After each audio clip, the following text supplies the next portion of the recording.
So, Kamen Rider Gotchard episode 4. I honestly don't know what I can say a lot about with this episode because most of the whole premise of this episode is Ichinose and Kudo running around in an ant tunnel trying to escape the enemy. But not only that, this episode was a Kudo focused episode as we learnt a little bit more about her backstory and sort of see her open up as a person, and she's probably going to step away from being that brooding grump face that she's usually been since we first encountered her, and it looks like she's opening up and starting to make some friends, which is great to see. So, the backstory we get with Kudo in this episode is that she finds out that her father was killed by the sisters, and because she's got the whole grudge against her father, love-hate relationship going on, she's got daddy issues. It's a bit obvious, but we'll probably discover more about them as the show goes on. She finds out that her father's alive and she's very upset about that because she couldn't tell him how she really felt.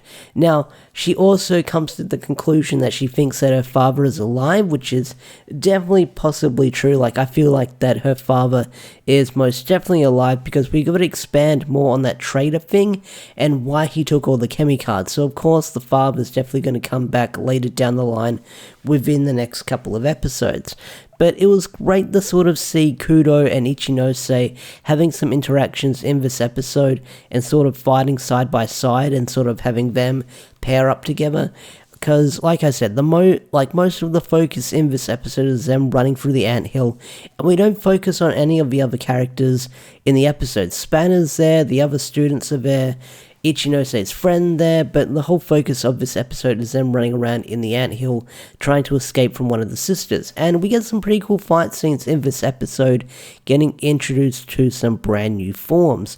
One of them being a combination of the Venom and the Marine form that we saw from last week, where the Mushroom and the Submarine form together, and it's a really wacky, silly form where it's got the purple and pink, and not only that, it's got goggles on there.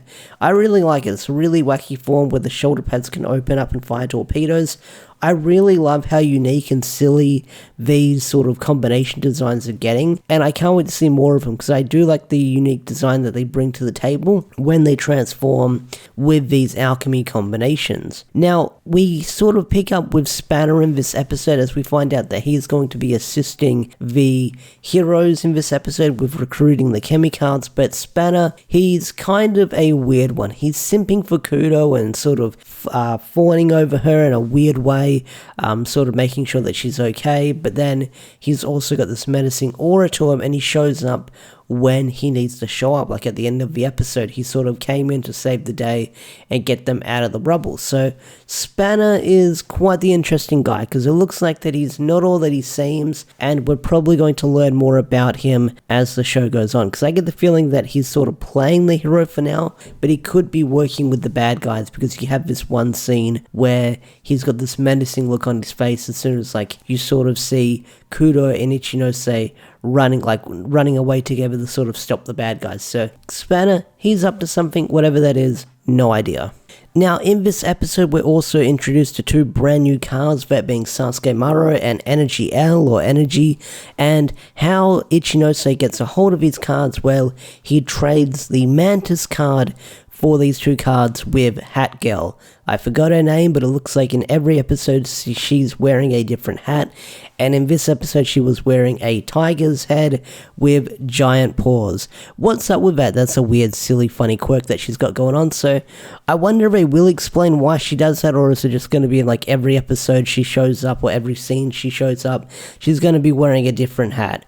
I get the feeling that's the case. Maybe we'll explore her hat backstory later down the line, but she wears a different hat in every episode we've seen her in. So that's wacky, that's silly, that's goofy. We've got that going on.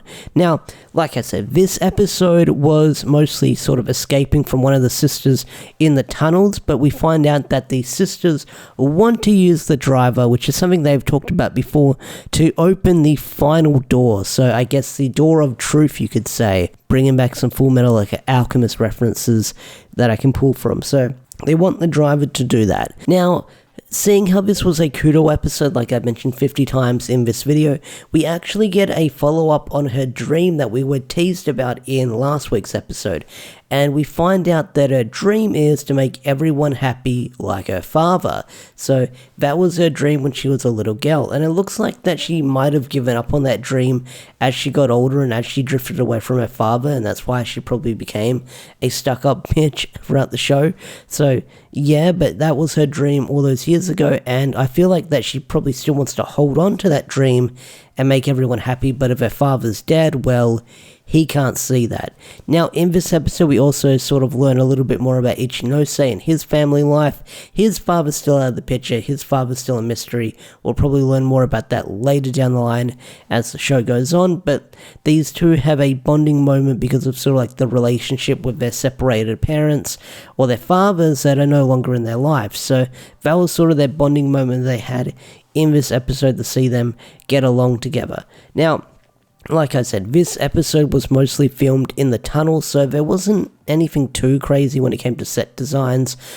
Did get some cool fight scenes, did get some cool form changes in the episode, and it did end with Clotho and Ichinose becoming friends. They're getting along, they're getting sort of better acquainted, and Ichinose cooks Clotho a meal at the restaurant, and it's kind of average according to her. So that's where the episode ends off on, where he's unable to make her smile, or unable to make her enjoy the meal because it was kind of bland. So I do like we're kind of expanding more on Ichinose's cooking because we haven't had a lot of characters try it, and we don't know if it's good, we don't know if it's bad, but according to Clotho, this one was just average. Well, Hopper enjoyed the food, that's for sure, but we haven't had a lot of people eat the food throughout the show. So I don't know if he's gonna cook terrible food, cook bad food, but that doesn't seem like the running gag they're going with him. He just likes to experiment and sort of fuse different unique foods together, like an alchemist with the different sort of